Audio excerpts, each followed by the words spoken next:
Brain tumours, हमने तो आज तक ये सुना है कि अगर ब्रेन ट्यूमर होता है तो पेशेंट के सर्वाइवल के चांसेस नहीं होते।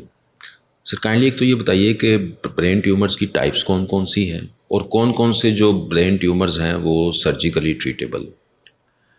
देखिए, ब्रेन ट्यूमर का सबसे पहला तो आपके सवाल का जवाब कि उसका इलाज कोई नहीं है। अगर इलाज ना होता तो इतने बड़े बड़े इंस्टीट्यूट्स क्यों बनते, न्यूरोसर्जरी डिपार्टमेंट ख़त्म ना हो जाता। सर ठीक है, अगर एक डिपार्टमेंट इस्टेब्लिश्ड है, एक स्पेशलिटी बनी हुई है, इसका मतलब है कि उसकी ट्रीटमेंट है। ठीक है, अच्छा, अब इसमें दो किस्म के मेनली ट्यूमर हैं, एक बिनाइन, एक मलिग्नेंट। ठीक है, मलिग्नेंट वो ट्यूमर हैं जो जड़ों वाली रसौलियाँ होती हैं, कैंसर लास्ट स्टेज जिसे हम कह सकते हैं।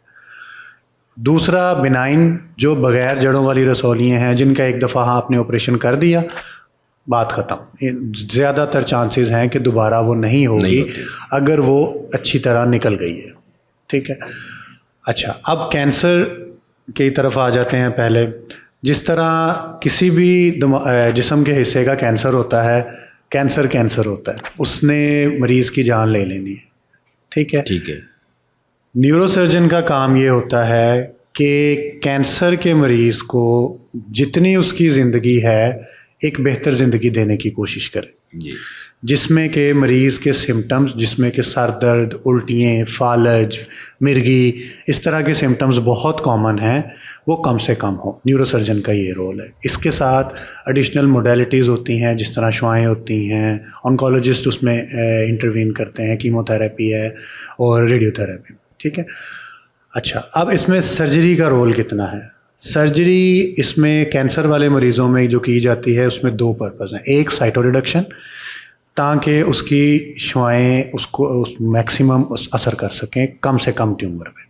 ठीक है, दूसरा बायोप्सी पर्पज़, कि हमें समझ लग जाए कि ये रसौली किस किस्म की है, ताकि ऑन्कोलॉजिस्ट को पता चले कि हमने कौन सी कीमो ड्रग्स देनी है जिनका उन पे असर होगा। ठीक है, इससे क्या होता है, न्यूरोसर्जन की कोशिश होती है कि मरीज़ को डैमेज ना किया जाए और सेफली जितनी रसौली निकाली जा सकती है वो निकाली जाए और पेशेंट को ऑन्कोलॉजिस्ट की तरफ रेफ़र कर दिया जाए। ये मैं बात कर रहा हूँ मैलिग्नेंसी की। ठीक है, जड़ों वाली रसौली की। अब दूसरी तरफ आ जाते हैं जो बिनाइन पैथोलॉजीज़ हैं, जिसमें मेनिंजियोमा बहुत कॉमन है या लो ग्रेड ग्लायोमाज है। उसमें न्यूरोसर्जन की कोशिश होती है कि मैं मैक्सिमम रिसेक्शन करूँ।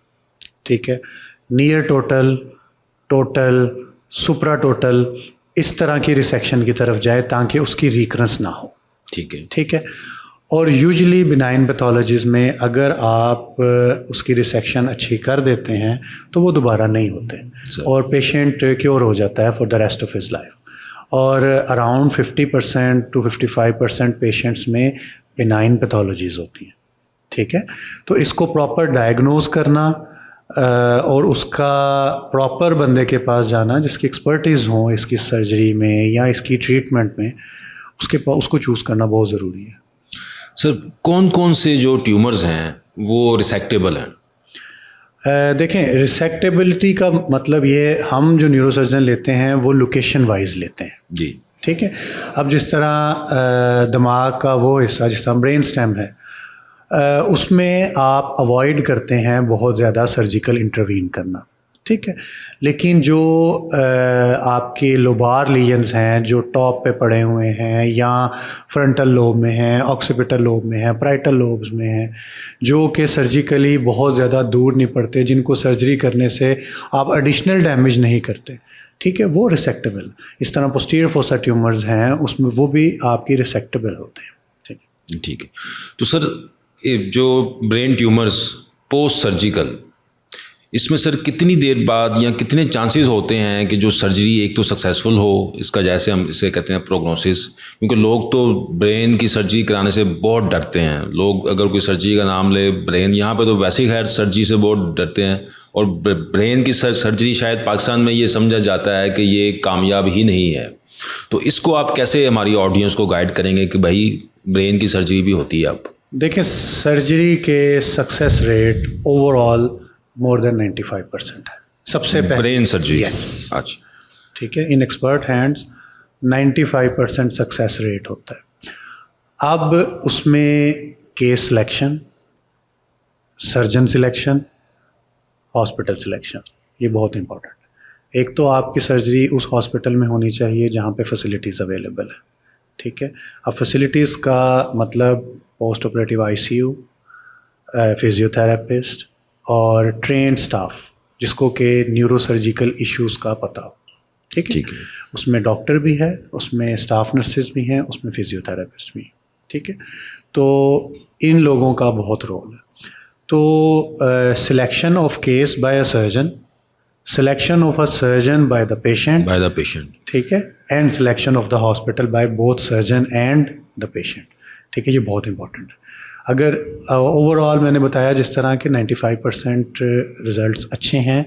अब हिस्टोपैथोलॉजिकली अगर कोई पेशेंट को मलिग्नेंसी है तो उसमें उसकी लाइफ की एक्सपेक्टेंसी ही 9 महीने से 1 साल है, सर। ठीक है। उसमें सर्जन बहुत ज़्यादा कुछ नहीं कर सकता, चाहे जितना मर्जी वो ट्यूमर निकाल दें, ठीक है। वो इट्स बाउंड टू रिकर, ठीक है, उसने दोबारा आ ही जाना है। लेकिन अगर बिनाइन पैथोलॉजीज़ हैं तो उसमें यूजुअली रिजल्ट्स बहुत अच्छे हैं। ज़्यादातर पेशेंट्स, मैं दोबारा कहूँगा, मोर देन 90% पेशेंट तीसरे दिन घर चले जाते हैं। तो लिहाजा एक तो ये मिथ कि जो ब्रेन ट्यूमर है वो शायद ट्रीटेबल नहीं है। भाई ब्रेन ट्यूमर जो हैं वो सारे ही कैंसर नहीं होते। ब्रेन ट्यूमर का मतलब है कि आपके दिमाग में कोई भी एक चीज़ एक्स्ट्रा बन गई है, कोई आप ज़रूरी नहीं है कि वो कैंसर ही हो। तो लिहाजा अगर आपको ब्रेन ट्यूमर है तो सर्जिकली उसको मैनेज किया जा सकता है। डेफिनेटली। बहुत शुक्रिया सर, थैंक यू।